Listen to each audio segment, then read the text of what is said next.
the surreal war of words escalating between his father, LeVar Ball, and President Trump after Ball's son, one of the UCLA basketball players, was released by China for shoplifting. The two, of course, have been arguing over whether Ball should thank the president for helping. LeVar Ball is not, and that inspired the president to tweet a slew of insults today, among them writing that it was he alone, the president alone, who got China to release Ball's son and two other UCLA basketball players. President Trump then went on to call LeVar Ball a quote, ungrateful fool and a poor man's version of Don King, but without the hair. Okay? So let's begin there. With me now, stand-in political commentator Mark Lamont Hill and Bradford Cohen, lawyer and former Apprentice contestant who supports President Trump. Gentlemen, nice to have you both on. Good to be here. Mark, just to you first. I mean, the quotes I just read, ungrateful fool and poor man's Don King. Chris Cillizza here at CNN is calling this a racial dog whistle. Do you agree?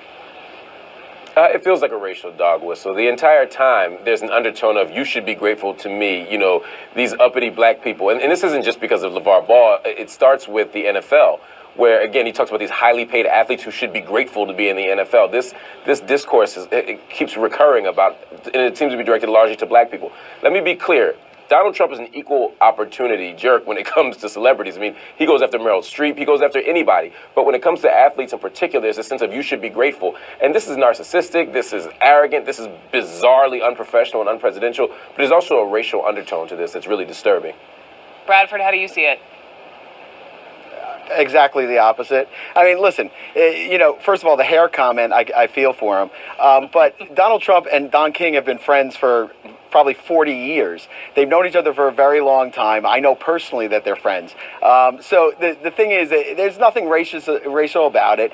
He, you know, his son stole things in China at an LV store. I mean, how disgusting is it? You're going over to China on a full ride scholarship with UCLA, and you end up stealing something there.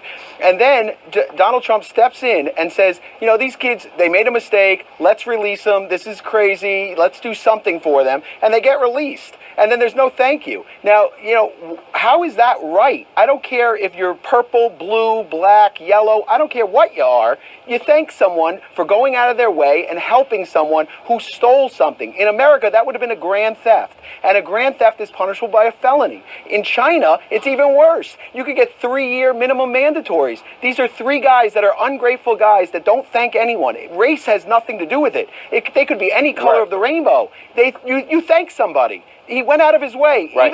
even if he wasn't solely the only person responsible to release these guys,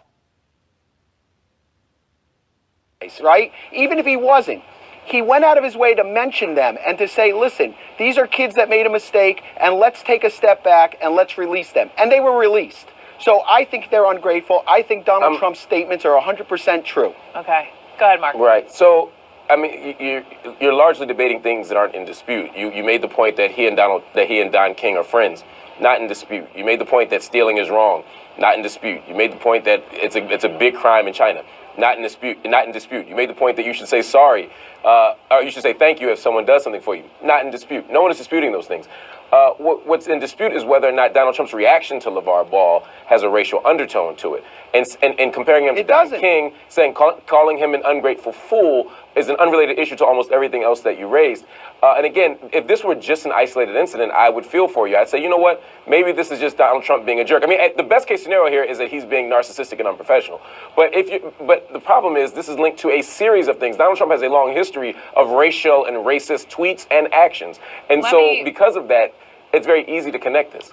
Let me jump in, and Bradford, I want you to respond. But so this Sean King, activist, tweeted this out about Trump's tweets in the last couple of days. If you are struggling to understand why Trump has criticized LeVar Ball and Marshawn Lynch more than Roy Moore, it's because conservatives have made it very clear that a white Republican pedophile bothers them far less than a free black man. Exactly. Bradford. Listen. Where's the president's moral compass? Listen, what he tweets about is what he tweets about. In terms of people that he likes and doesn't like, what does he's that not mean? a racist. It's because I'll tell you what it means. It means that this has nothing to do with race. For us to jump to the conclusion that this has somehow something to do with race, that someone didn't say thank you for him going out of his way to get them released, and then LeVar Ball goes on TV and says, well, I would have said thank you if they were flown home on Air Force One. I mean, this guy's a lunatic. I think he's absolutely out of his mind. Right, but again, that's not the point. You're arguing against things that aren't in dispute. The question is, why does Donald Trump focus on particular people as opposed to others? There is because I'll tell you why. Because Donald Trump let me ask the question. If you hit at Donald Trump, he's going to hit you back. Roy Moore has not hit at Donald Trump. So I will tell you, I'm going to give you your answer. Let me answer your Well, I didn't ask the question. Let me ask the question.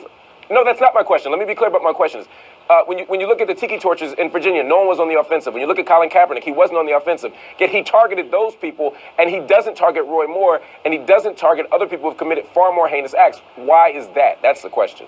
That's not true. That's not true. If you look at his tweets as a whole, when he gets attacked, he's attacked. If something bothers him, he's going to tweet about it. If someone doesn't stay, so why doesn't Roy Moore bother him? That's the question. Why didn't the tiki torches bother him more than the Black Lives Matter activists who resisted them? Why does Colin Kaepernick bother him? It has nothing to do with that. You're taking one thing and adding in another. Why does it not? No, you said he tweets when he's bothered. He didn't say it bothers him or doesn't bother him. What he said exactly was it should. Exactly, but he's saying until there's evidence, should bother him. No, that's not what he said. He's saying everyone has a presumption of innocence. Am I correct? So we don't know all the facts. In a court of law. Nor do we know all the facts behind a lot of things. But when it comes to Ball, we know all the facts. And that's what we're talking about right now. We're talking about three kids that stole something.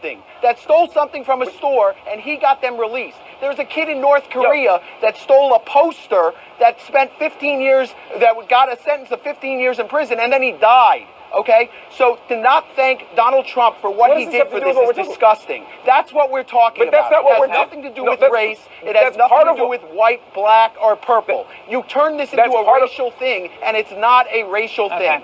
Okay. That's part of what we're talking about. No, it's not the end of the story. You don't get to decide when the end of the story is. Brooke might be about to say it's the end of the story. But it's not the end of the story. I think we're at the end of the story. Fine, Brooke. For now, it's all right. We wanted to have both of y'all on. I wanted to hear the perspectives. It's fascinating how so totally far apart, people can be on this very issue that's so important. Bradford and Mark, I thank y'all so much. Thank you both. Thanks, Brooke. We'll continue the conversation here. I am sure in the coming days, especially as we talk more about Roy Moore and other tweets. Remember, he's at Mar-a-Lago where he can get tweet-tastic. Coming up next year, CBS says 3 more women